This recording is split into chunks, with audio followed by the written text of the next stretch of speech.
A paz do Senhor Jesus, meus queridos amigos e irmãos em Cristo, aqui do canal Embaixadores de Cristo, Estudos Bíblicos. Aqui, mais uma vez, nós estaremos juntos estudando a palavra do Senhor, nosso Deus, atentando para mais uma lição desse trimestre, pois hoje estaremos estudando a lição de número 6 desse que é o quarto e último trimestre desse ano de 2023. Vamos orar? Vamos agradecer ao Senhor nosso Deus e na mesma pedir a Ele que direcione o nosso estudo. Amado Deus, Criador dos céus e da terra, em nome do Teu Filho unigênito, Senhor Jesus, o Deus vivo que se fez carne e habitou entre nós, como está escrito. Pai, eu quero te agradecer por esse dia, por essa oportunidade, pelo fôlego de vida, pela salvação mediante o sofrimento, morte e ressurreição de Cristo, porque Ele morreu em nosso lugar. Pai querido, direciona esse estudo, nos revela a Tua palavra como ela é. Em nome do Senhor Jesus, amém. Oh, glória a Deus! Maravilha, maravilha, maravilha de Deus. Como diz o texto bíblico, né? Graças a Deus que nos dá vitória por intermédio do nosso Senhor Jesus. Já está aqui, né? Em minhas mãos, você pode observar. Essa é a Bíblia Sagrada, é a bússola do cristão, é o manual do cristão. A nossa vida, a vida do servo de Deus, ela deve ser direcionada pelas Sagradas Escrituras. O Senhor Jesus, Ele disse, conhecereis a verdade e a verdade vos libertará. Pois bem, amados, estamos quase próximo, né?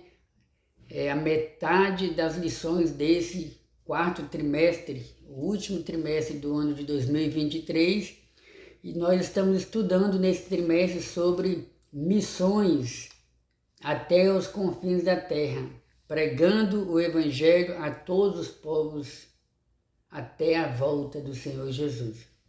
E nós já estudamos falando sobre a grande comissão, missões transculturais, a sua origem na natureza de Deus, missões transculturais no Antigo Testamento, missões transculturais no Novo Testamento, uma perspectiva pentecostal de missões.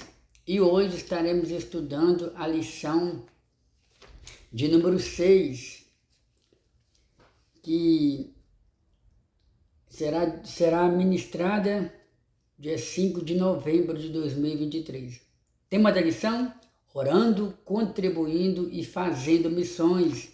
Deus está nos despertando uma vez mais nesse trimestre, através das lições bíblicas da Escola Dominical, que são baseadas nas Sagradas Escrituras, sobre a urgência, a necessidade de realizarmos a obra missionária. Depois, texto áureo. Vamos observar o que se encontra no texto áureo. Depois disso, ouvi a voz do Senhor que dizia, a quem enviarei? E quem há de ir por nós? Então disse eu, eis-me aqui, envia-me a mim. Livro do profeta Isaías, capítulo 6, versículo 8. Esse texto áureo que eu acabei de ler, já é um texto bem claro, né? Já é um texto que poderia ser até utilizado para o nosso estudo nesse dia. Esse texto relata o momento em que o profeta Isaías teve aquela visão ali, no capítulo 6, sobre o templo, e Deus falou com ele, a quem enviarei? E quem há de ir por nós?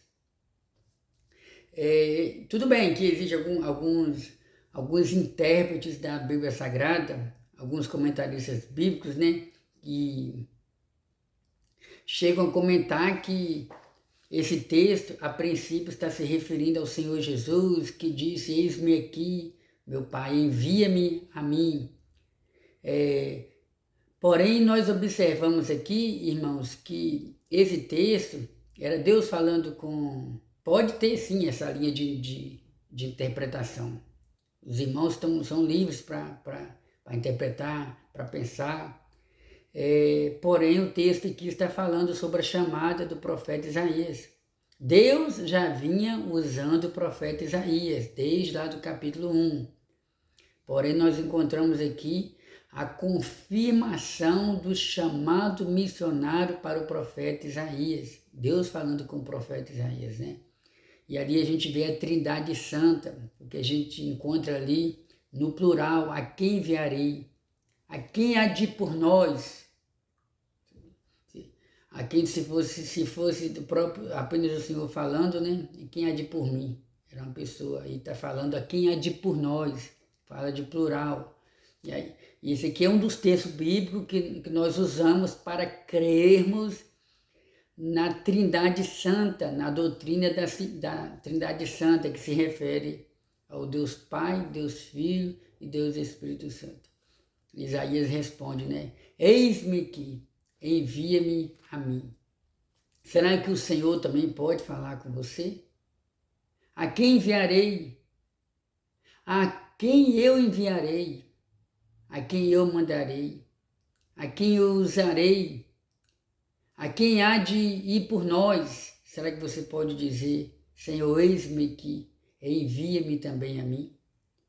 Porque Jesus fundou a igreja, Jesus instituiu a igreja, Jesus levantou os apóstolos e Jesus deu a ordem para os apóstolos. Os apóstolos realizaram a obra missionária ali no primeiro século e a igreja chegou onde está. Oh, glória a Deus! Porque muitos irmãos, no passado até hoje, têm se desprendido das suas vidas particulares, dos seus sonhos, de muitos projetos individuais, para irem em busca das almas que estão em aflição, perdidas, acorrentadas, e essas almas precisam ouvir falar do amor de Deus. Não só do amor de Deus, mas do poder transformador de Deus. O apóstolo Paulo, no capítulo 1 da carta aos Romanos, capítulo 1, versículo 16, ele diz: porque eu não me envergonho do evangelho de Cristo, pois é o poder de Deus para a salvação de todo aquele que crê. O apóstolo João, em uma das suas epístolas, lá no finalzinho, ao lado do livro de Apocalipse, ele diz que o Senhor Jesus, ele se manifestou para desfazer as obras do diabo. Olha que bênção. Jesus veio a esse mundo para desfazer as obras do diabo. O diabo havia feito obras terríveis na vida de muita gente no tempo de Cristo. Tem um exemplo lá de um endemoniado gadareno. Tem um exemplo de pessoas que eram enfermas, que têm enfermidade física, mas tem enfermidade espiritual também. Que tem muita gente que está doente fisicamente, mas ali foi uma enfermidade, ali é uma enfermidade onde a pessoa está alojada, está acorrentada por um espírito imundo. E a medicina muitas das vezes nem consegue encontrar aquela enfermidade. Exames e mais exames são feitos. Então isso fala de enfermidade espiritual também. Vamos prosseguir? Verdade prática, nem todos são chamados para ir ao campo missionário, mas todos têm a responsabilidade de orar e contribuir com essa obra missionária. Oh, aleluia!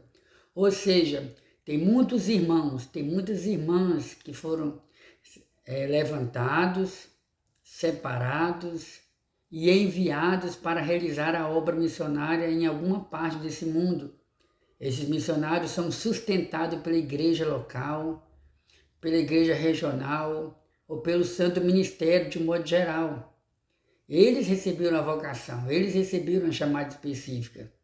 Então o comentarista já inicia o nosso estudo dizendo que nem todos são chamados para ir ao campo missionário, ou seja, nem todos possuem a mesma coragem, a mesma fé, o mesmo ânimo para abandonar sua cultura local, atravessar as fronteiras e ir de encontro a uma outra cultura, sujeito a morrer, sofrer perseguição, sofrimento. Nem todos têm essa mesma vocação. Outros já estão dispostos a passar o que tiver de passar, mas querem apresentar Jesus aos povos. E mesmo que você não tenha sido chamado para essa obra específica, saiba que você também pode realizar um trabalho missionário aí na sua cidade, na igreja onde você congrega, no bairro onde você mora. Você pode estar semeando, plantando a mensagem do Evangelho, através de um folheto bíblico, através de um louvor que você compartilha para alguém, através de uma palavra bíblica que você compartilha através das redes sociais, através do seu testemunho cristão. Então o Senhor ele vai te usar dentro das suas limitações, dentro da sua capacidade. Amém?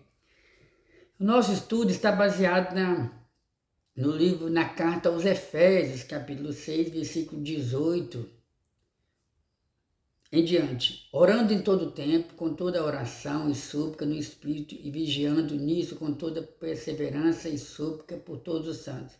E por mim, para que me seja dada no abrir da minha boca a palavra com confiança, para fazer notório o mistério do Evangelho, pelo que sou embaixador em cadeias, para que possas falar dele livremente como me convém falar.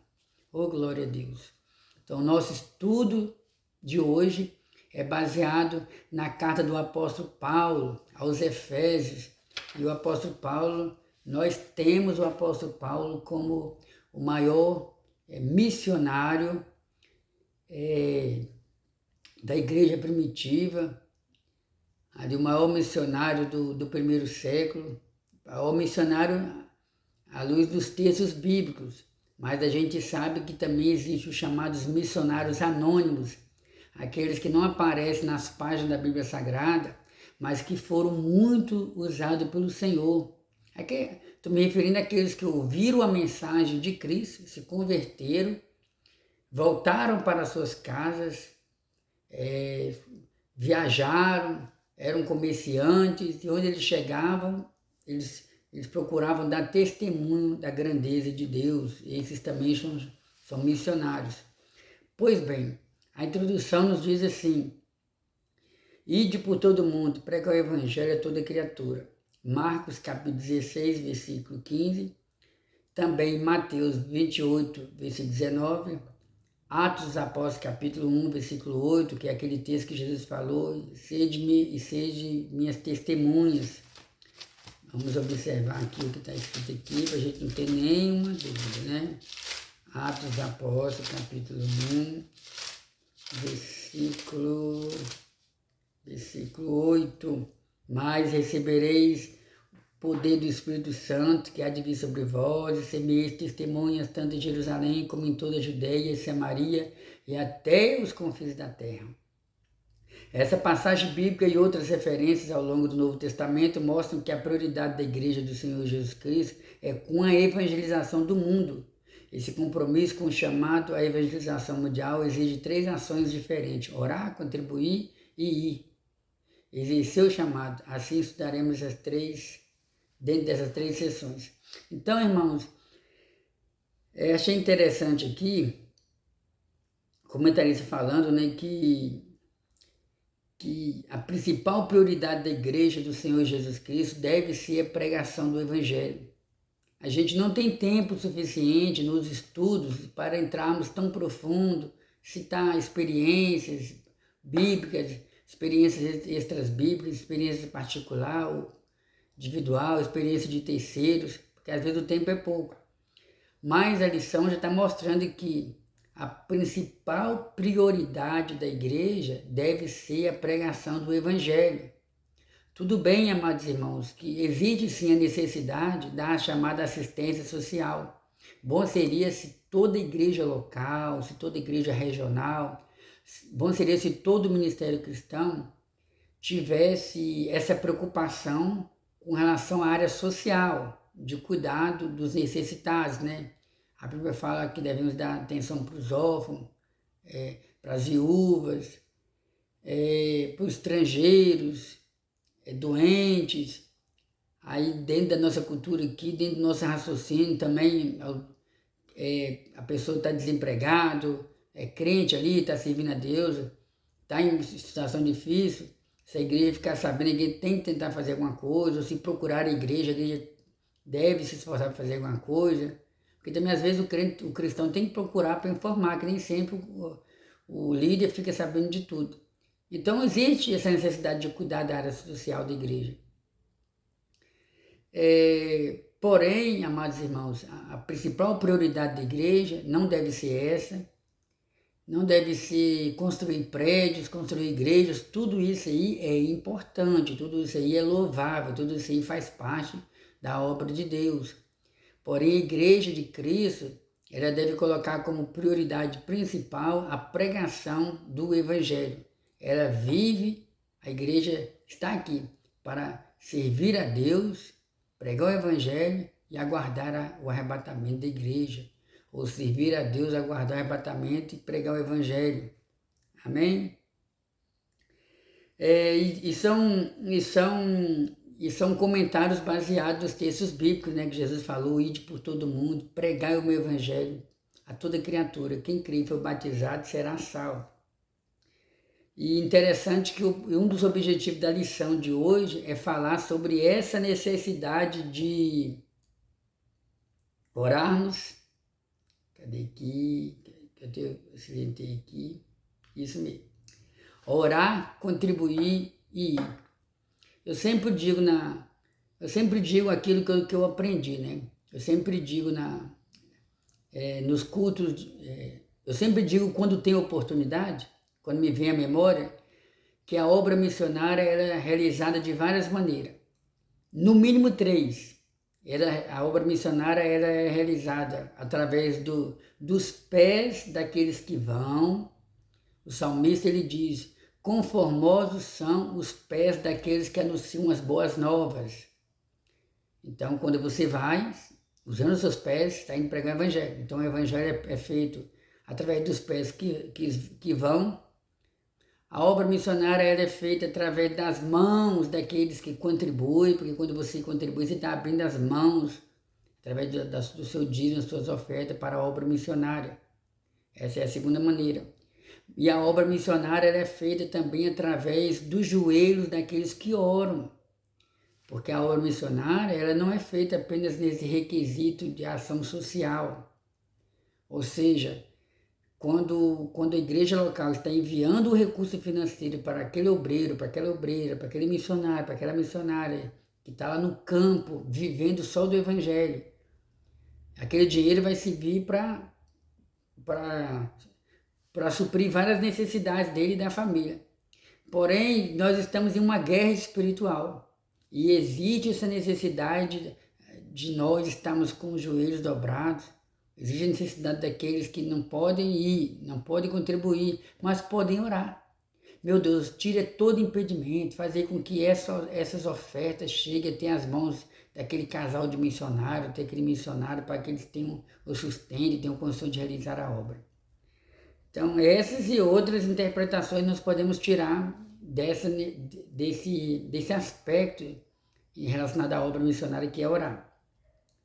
Orando pela causa de missões, a importância da oração na obra missionária.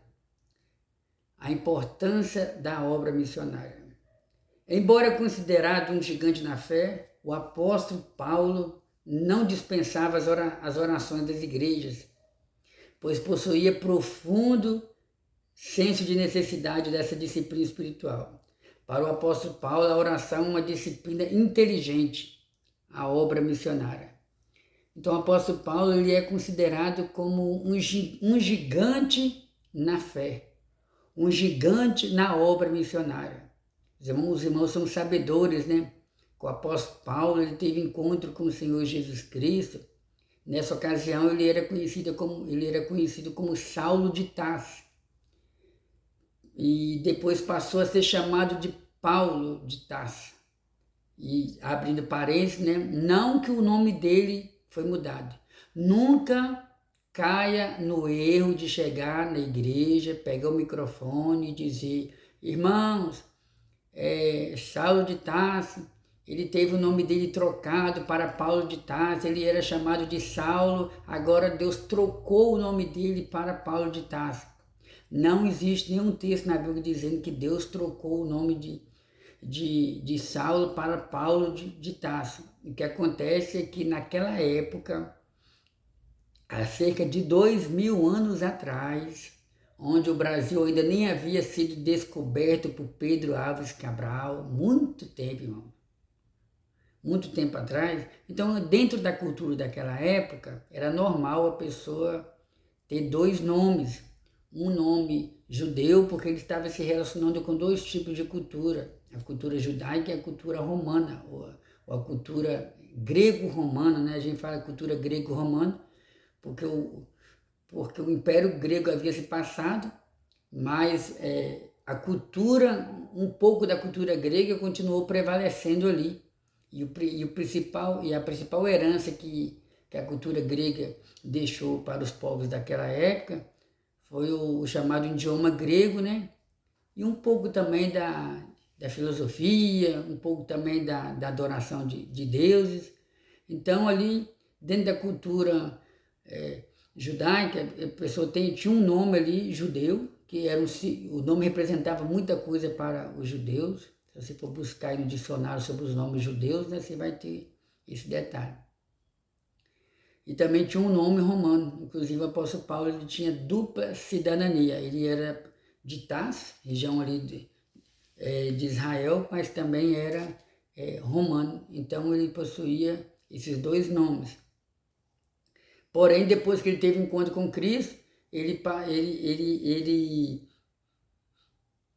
passou a ser chamado também de Paulo. Amém? Então, mas isso aí não é o mais importante. Isso aqui é só a nível de conhecimento, de história bíblica. O mais importante foi o trabalho que o apóstolo Paulo realizou para o Senhor Jesus. E isso mesmo. Atos dos Apóstolos, capítulo 9. Se você tiver curiosidade, depois você pode ler na sua casa. A partir do versículo 1, quando Paulo obteve cartas recebendo autorização para ir até Damasco, que era a capital da Síria. Da Síria, não é a Síria não, da Síria. Porque existe até hoje, né? A Síria, que é a capital que tem a Síria, cuja capital é Damasco. Então Paulo estava indo para lá e Paulo teve encontro com o Senhor Jesus, Deus mudou a vida do apóstolo Paulo, e o apóstolo Paulo foi batizado nas águas, foi batizado com o Espírito Santo.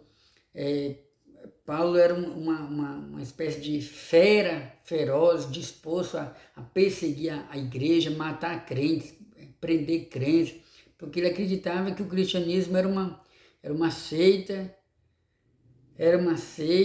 e que distorcia e que torcia os ensinamentos da Bíblia, os ensinamentos contidos na chamada Torá, nos livros dos profetas, e que o Cristo pregado pelos apóstolos não era o Cristo aguardado pelos fariseus daquela época, ou pelos judeus daquela época, né? A gente fala fariseus porque os fariseus eram um partido, era um grupo religioso que tinha ali em Israel, que fazia parte também do Sinédrio.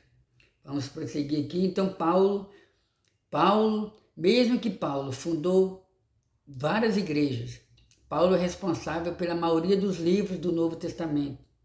Paulo fundou muitas igrejas, Paulo doutrinou, Paulo educou, Paulo ensinou, Paulo pregou, Paulo ganhou almas para Jesus, Paulo foi perseguido, Paulo foi lançado na prisão, Paulo apanhou, Paulo sofreu muito, irmão. E mesmo que Paulo era muito usado pelo Senhor nosso Deus, que agora não tem tempo, o objetivo da lição não é trazer uma biografia, um testemunho detalhado sobre a vida do apóstolo Paulo, porque também não existe nenhum livro nesse mundo, não existe comentaristas que são capazes de esgotar, de dizer, eu esgotei os assuntos sobre o apóstolo Paulo, não tem mais nada para falar sobre ele, é impossível. É impossível porque Paulo ele deixou um legado muito grande para nós, a igreja do Senhor Jesus. Então, amados irmãos, mesmo Paulo sendo um gigante na fé, Paulo nos deixou o exemplo de que era um homem dependente das orações da igreja. Aleluia! Você obreiro, você obreira, você crente, você irmão em Cristo, você jovem, você novo convertido, você missionário, você missionária, que você possa que possamos seguir o exemplo do apóstolo Paulo, porque Deus também não conta com super-homens. Deus sabe das nossas necessidades, sabe que somos postos, sabe que somos filhos e que devemos sim sempre depender da oração dos irmãos. Aqui no capítulo 1, aqui aos Efésios, capítulo 6, versículo 18, ver aqui. Orando em todo o tempo, com toda oração e súplica no Espírito, vigiando nisso com toda perseverança e súplica pelos santos. Isso aqui é Paulo pedindo oração. Aliás, é Paulo pedindo oração, mas Paulo também mostrando para os irmãos que era necessário buscar a presença de Deus.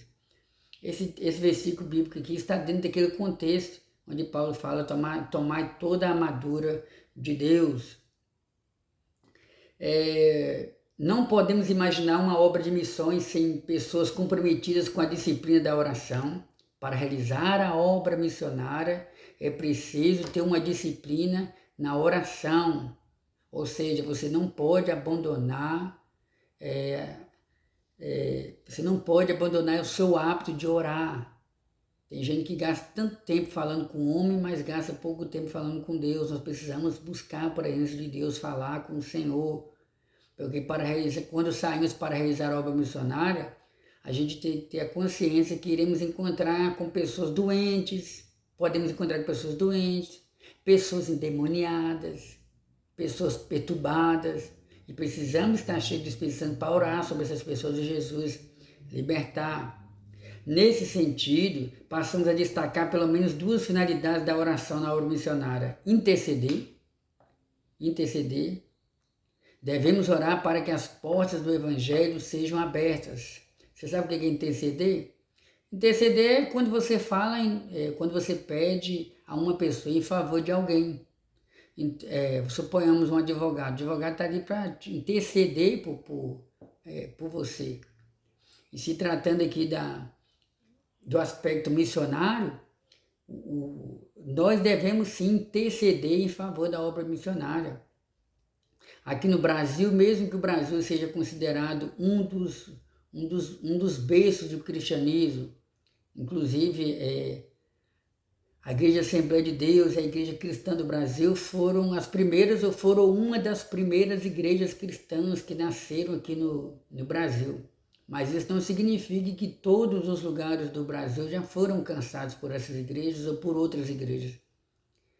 Existem muitos lugares nesse mundo, existem muitos lugares aqui no Brasil onde o número de crentes às vezes é 2%, 5%, 10%, ou seja, muitas pessoas ainda precisam ser alcançadas.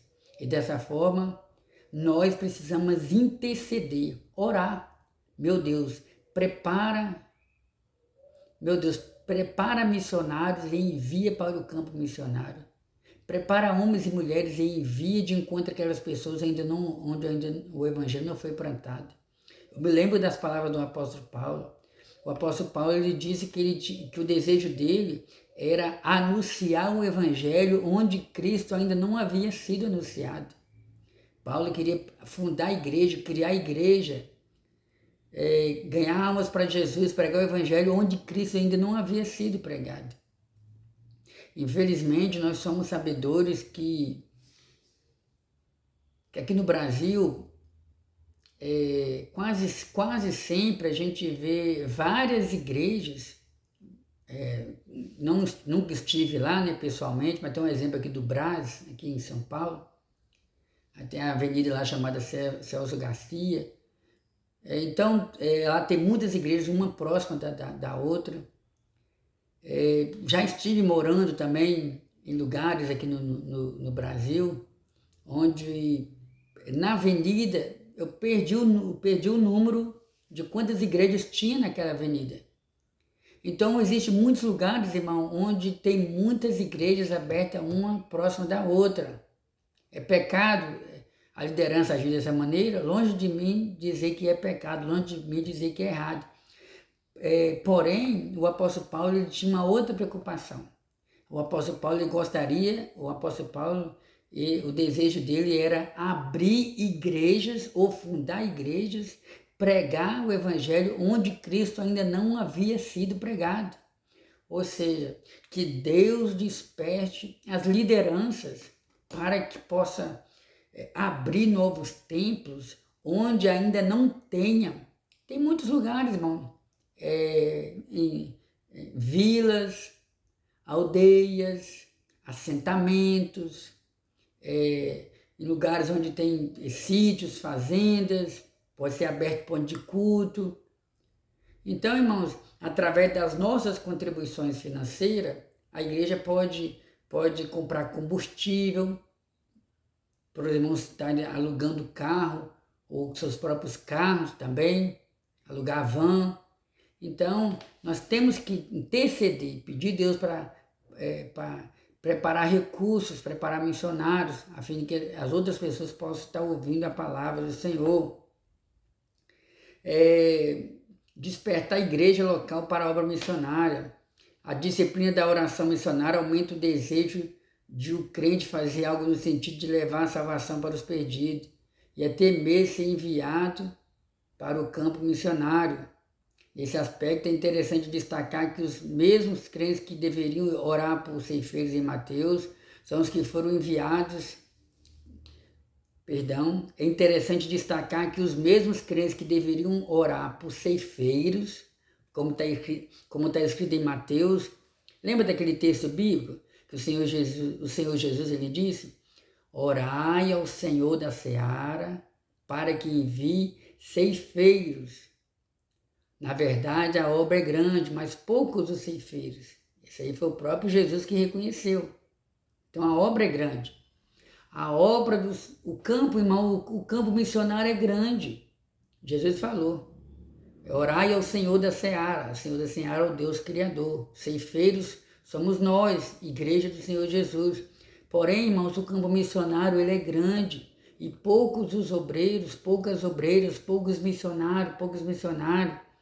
Poucos são os irmãos que têm interesse de realizar a obra missionária.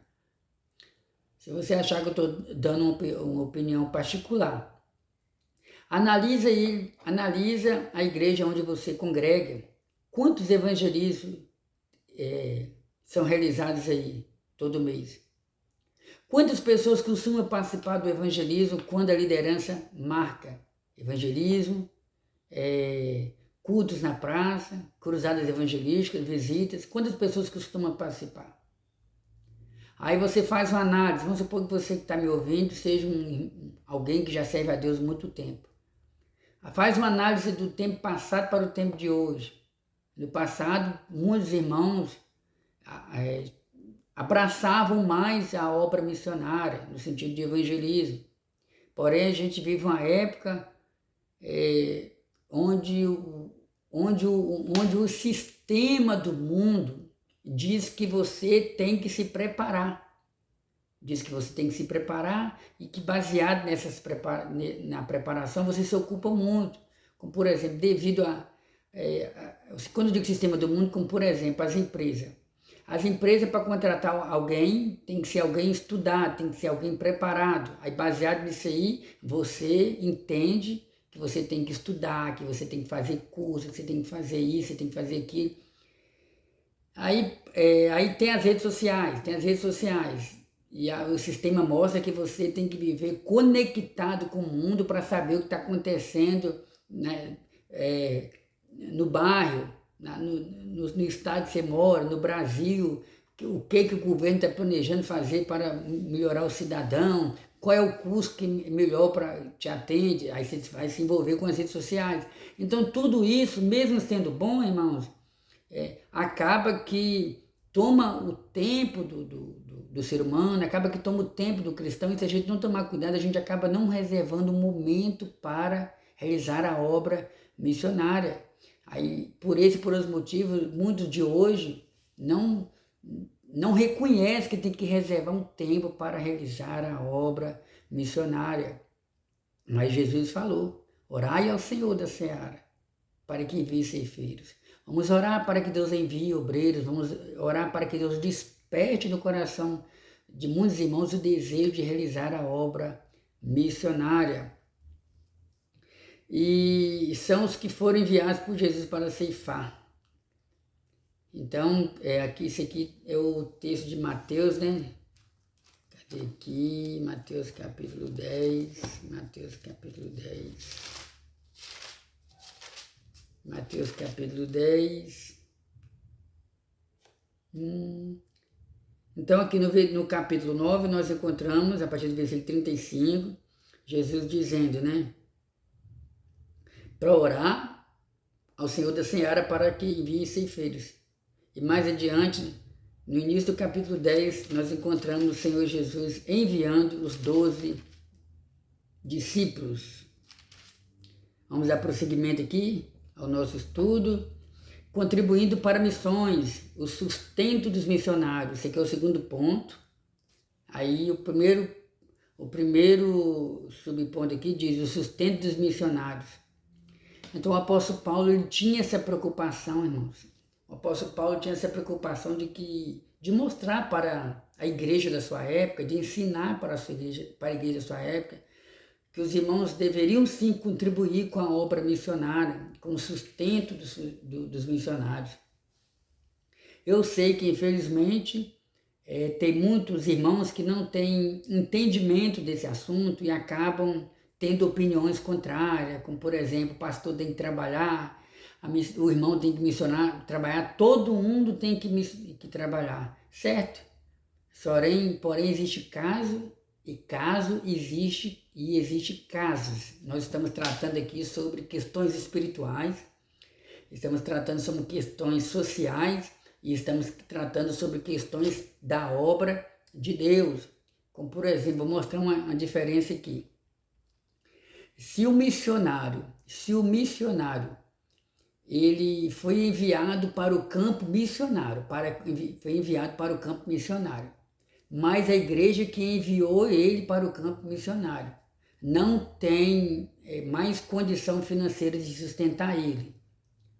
Ou muitos irmãos que contribuíam, porque querendo ou não, irmão, acaba sendo uma espécie de cadeia alimentar, onde um depende do outro. Essa é a palavra que me veio na memória aqui agora. Pode ser que tenha uma outra palavra que dê mais sentido a isso aqui. Um vai dependendo do outro.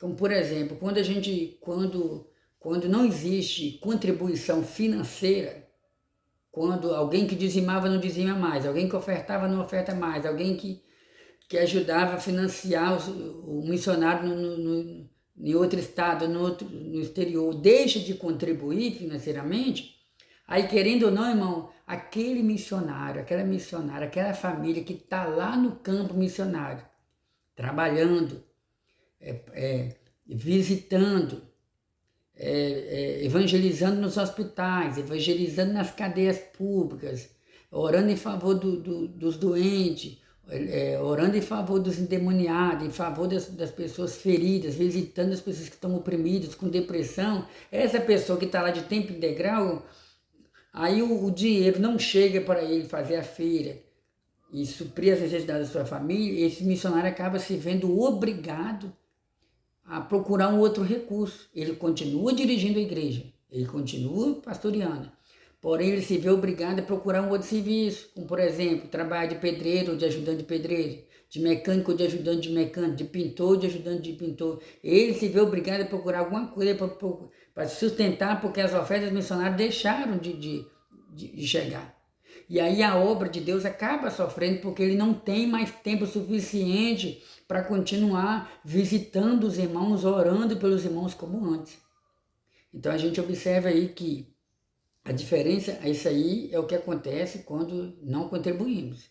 Isso é o que acontece quando o irmão não tem mais condição de continuar vivendo de tempo integral.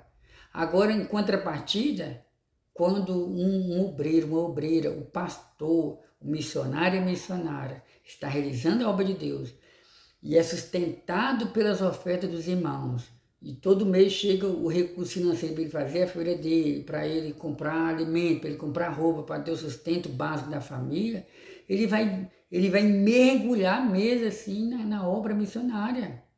Ele vai se envolver mesmo na obra missionária, ele vai evangelizar nas praças, ele vai visitar os enfermos e assim por diante. Então, Paulo queria que os irmãos da sua época tivessem essa mentalidade. Olha o que o comentarista diz. Com base na lei do Antigo Testamento, quando Deus ordenou que os sacerdotes e levitas deveriam ser sustentados por meio das ofertas das pessoas, depois, se você tiver curiosidade, você leia lá, Levítico capítulo 7, versículo 28 e versículo 32.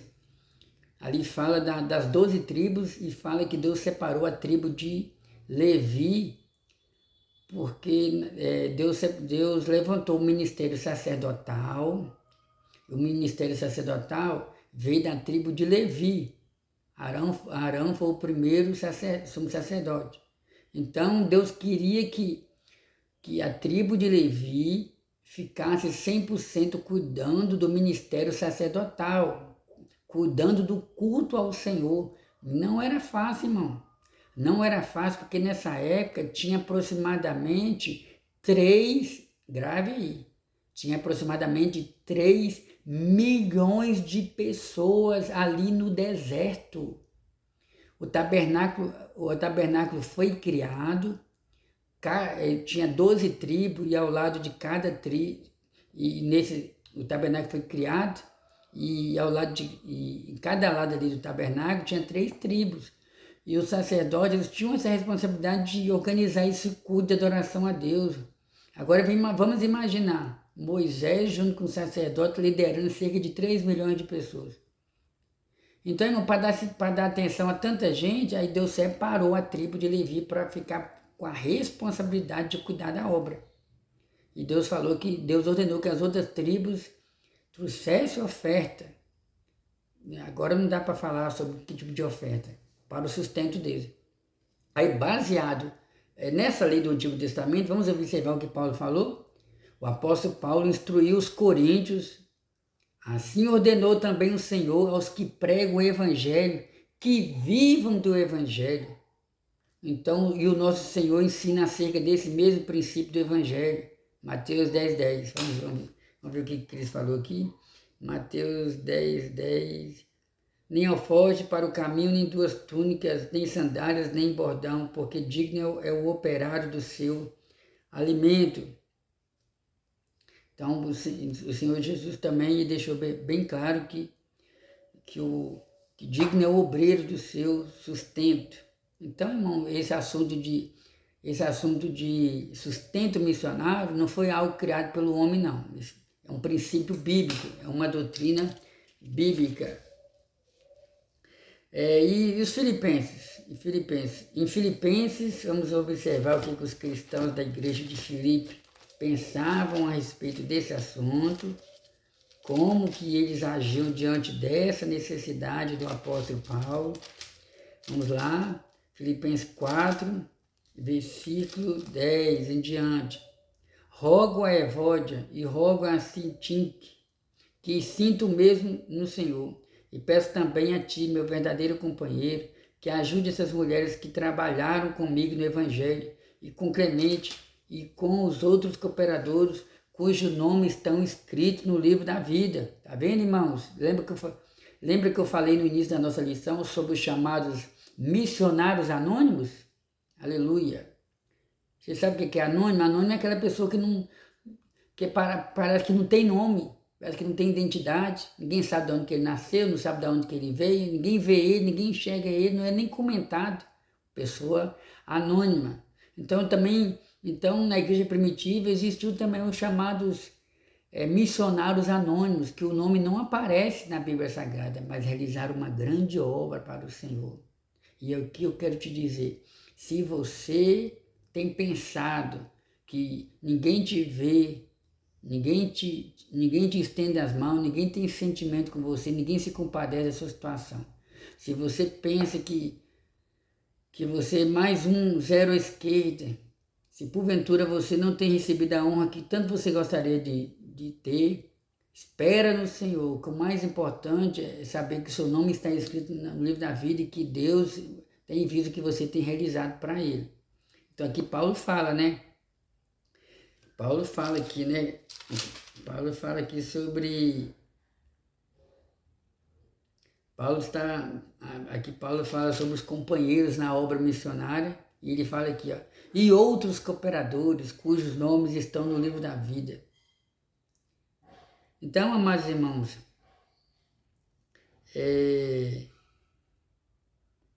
a igreja de Filipe, cadê aqui? Então, a igreja de Filipe, vamos lá, encontramos ensinamento da importância acerca do modo como os primeiros missionários receberam apoio financeiro. Após ter deixado a cidade de Filipe, o apóstolo Paulo foi a Tessalônica para pregar o evangelho, e os filipenses enviaram apoio financeiro e material para o apóstolo. Olha que bênção, irmãos. Olha que bênção. Não estejais inquietos por coisa alguma, antes as vossas petições sejam tudo conhecidas diante de Deus, por orações e súplicas com ação de graça. Então, irmão, está aqui no versículo 16, vamos observar o versículo 16, que é importante. Porque também uma e outra vez me mandaste o necessário a Tessalônica. Então, o apóstolo Paulo, ele foi deixado na cidade de Filipe, depois ele foi para Tessalônica pregar o evangelho. E os filipenses, ao saber que ele estava lá em Tessalônica, o que os filipenses fizeram? Enviaram uma ajuda financeira para o apóstolo Paulo. E que Deus nos desperte. Se o Senhor tem tocado em você para você ajudar algum missionário, você faça isso dentro das suas possibilidades. Como diz a Bíblia, né? Contribuindo com amor dentro das suas possibilidades. Amém? Contribuições para missões é juntar tesouro no céu. Lembra das palavras de Cristo? Não ajunteis tesouro na terra, onde a traça e a ferrugem tudo consomem, e onde os ladrões minam e roubam, mas ajuntai tesouro no céu. Ajuntar tesouro no céu, irmão, é isso. Ajuntar tesouro no céu significa também você investir no reino de Deus. Porque infelizmente, existem muitas pessoas que são materialistas. Existem muitas pessoas que têm se apegado muito à sua casa, ao seu carro, ao seu dinheiro, têm se preocupado mais consigo mesmo do que com a própria obra missionária. Tem pessoas que têm pensado, não, se eu tirar esse tanto aqui vai me fazer falta. Irmãos, em primeiro lugar, o dinheiro é do Senhor. Nós somos apenas administradores. E quando contribuímos, Deus está nos usando. E Deus tem o poder de restituir em dobro o que você está investindo. Você está sendo usado por Deus para a obra missionária. E contribuir para missões é um privilégio. Não esqueça, contribuir. Não há privilégio maior do que saber que por meio de nossa contribuição financeira ou cooperação financeira, Bíblias estão chegando em lugares que nunca ouviram falar do Evangelho. Vidas estão sendo alcançadas na África, na Europa, no outro lado do mundo. Participar dessa cooperação é um privilégio espiritual muito grande. Olha que interessante, né? Não tinha parado para pensar nisso. Mas existe as chamadas sociedades bíblicas no Brasil e no mundo. São sociedades gráficas onde os seus administradores são cristãos, e nessas gráficas o principal objetivo é a publicação de Bíblias. Muitas Bíblias são enviadas para várias partes do mundo. Eu lembro que quando eu tinha aproximadamente 10 a 12 anos de idade, eu recebi na escola onde eu estudava, todos os alunos ali receberam uma Bíblia pequenininha, sabe, que foi entregue. Essas sociedades bíblicas, elas entregam Bíblias em locais como, por exemplo, hotéis, motéis, moradores de rua, prostitutas, sabe? Dependendo da condição em que a pessoa se encontra, essas chamadas sociedades bíblicas, elas se preocupam em distribuir Bíblias. em distribuir Bíblias. Porém, irmão, tudo é na base do dinheiro, não tem jeito. Tem que ter o dinheiro para comprar o material que vem do eucalipto, os irmãos sabedores disso. Tem que ter o dinheiro para pagar funcionários, questão de água, energia, fora outros compromissos. Estou falando linguagem básica para você entender.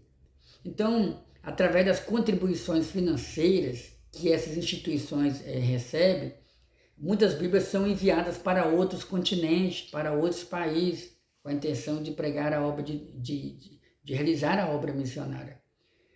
E eu ouvi um testemunho de um pastor dizendo que um certo irmão estava trabalhando, estava muito feliz mesmo. E alguém perguntou, por que você está tão alegre nesse dia? Aí ele disse que estava alegre porque ele estava ajudando a ganhar muitas almas fora daquela região.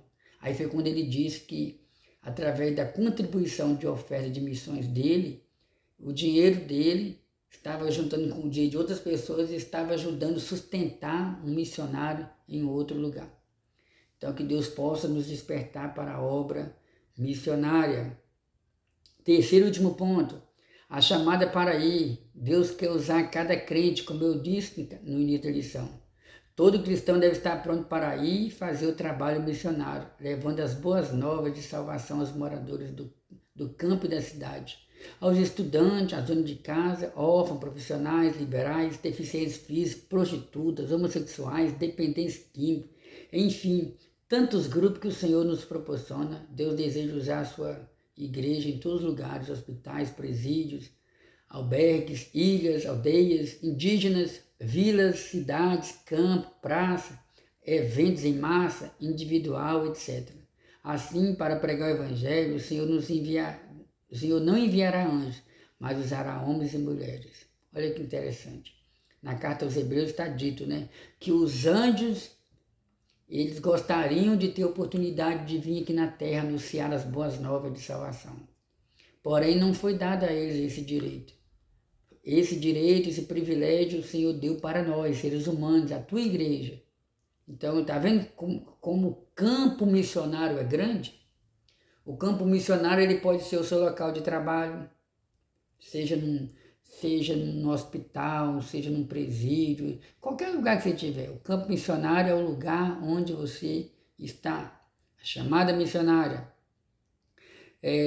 A chamada missionária, lembra lá do texto áureo que nós lemos sobre o profeta Isaías? Deus chamou o profeta Isaías para a obra missionária.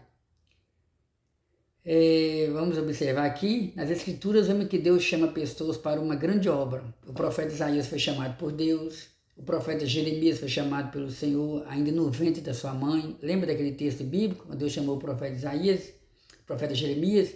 Ele disse, Senhor, eu sou apenas uma criança, eu não sei falar. E Deus falou com Jeremias, desde o ventre da sua mãe, quando você foi formado, eu te vi. Aleluia.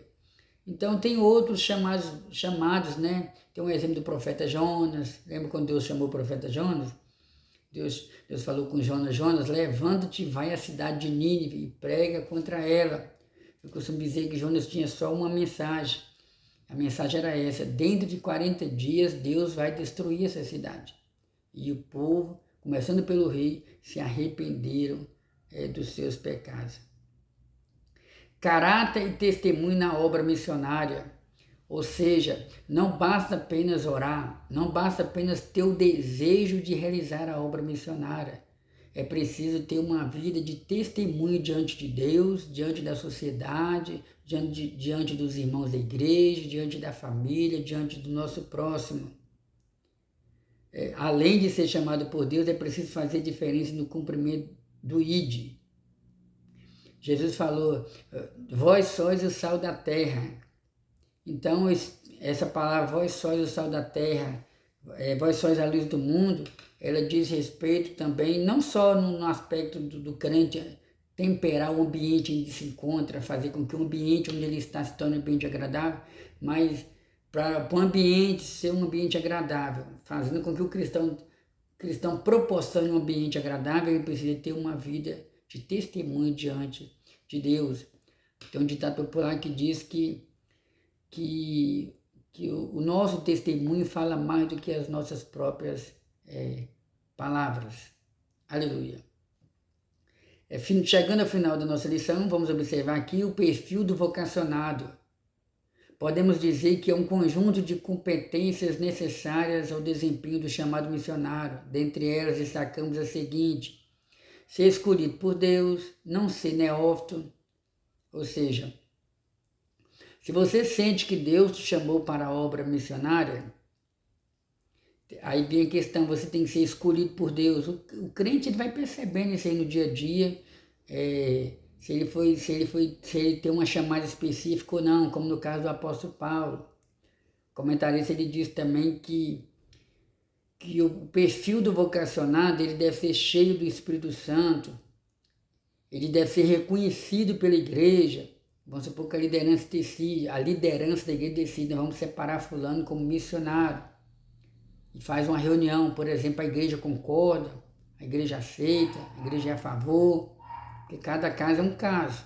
Estou falando de quem vai viver do sustento da obra missionária. E o missionário ele não deve ser neófito no que diz respeito ao conhecimento bíblico. O missionário ele precisa ser preparado, ele precisa ler a Bíblia, estudar a Bíblia, ele precisa conhecer a Bíblia, porque ele vai se deparar com muitas falsas religiões, com muitas heresias, com muitos falsos profetas, com enganadores, e ele precisa educar a igreja na doutrina bíblica, ele precisa fazer a igreja criar raiz, conhecer os pilares da doutrina bíblica. Isso só é possível conhecendo a palavra de Deus. Estar preparado espiritualmente, intelectualmente, psicologicamente, transculturalmente. Então ele precisa estar cheio do Espírito Santo. Dependendo do missionário, se ele vai fazer a obra missionária fora do Brasil, é necessário ele estudar o idioma inglês, né? Que é o básico do básico. Eu digo básico do básico porque tipo assim, existem vários idiomas no mundo.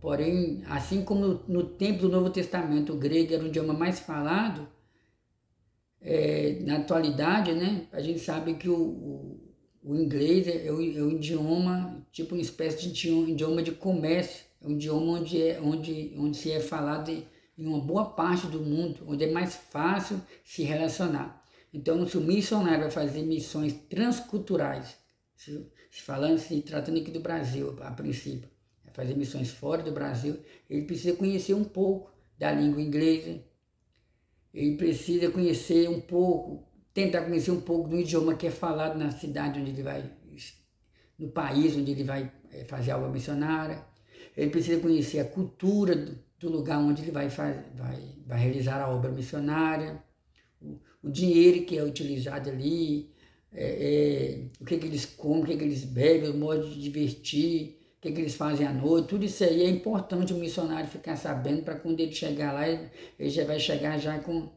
a base no que diz respeito a conhecimento de como realizar a obra missionária ali.